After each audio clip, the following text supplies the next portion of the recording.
अस्सलामुअलैकुम दोस्तों, welcome back to our channel find Urdu.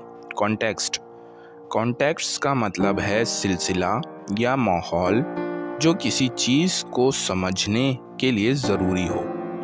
Context का मतलब होता है वो बैकग्राउंड या सिलसिला जिसमें कोई बात की गई हो या कोई इवेंट हुआ हो।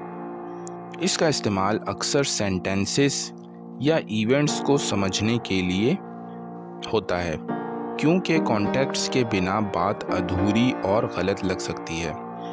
हर चीज़ का कॉन्टेक्स्ट समझना इसलिए ज़रूरी है ताकि आप उसका सही मतलब निकाल सको। फॉर एग्ज़ाम्पल, किसी भी बात का सही मतलब समझने के लिए उसका कॉन्टेक्स्ट समझना बहुत ज़रूरी है। The meaning of this word changes depending on the context. इस लफ्ज़ का मतलब कॉन्टेक्स्ट के मुताबिक बदल जाता है। कॉन्टेक्स्ट का मतलब हुआ वो सिलसिला या हालत जो किसी चीज़ को समझने में मदद करे। उम्मीद है अब आपको कॉन्टेक्स्ट का मतलब समझ में आ गया होगा। मिलते हैं नेक्स्ट वीडियो में। शुक्रिया।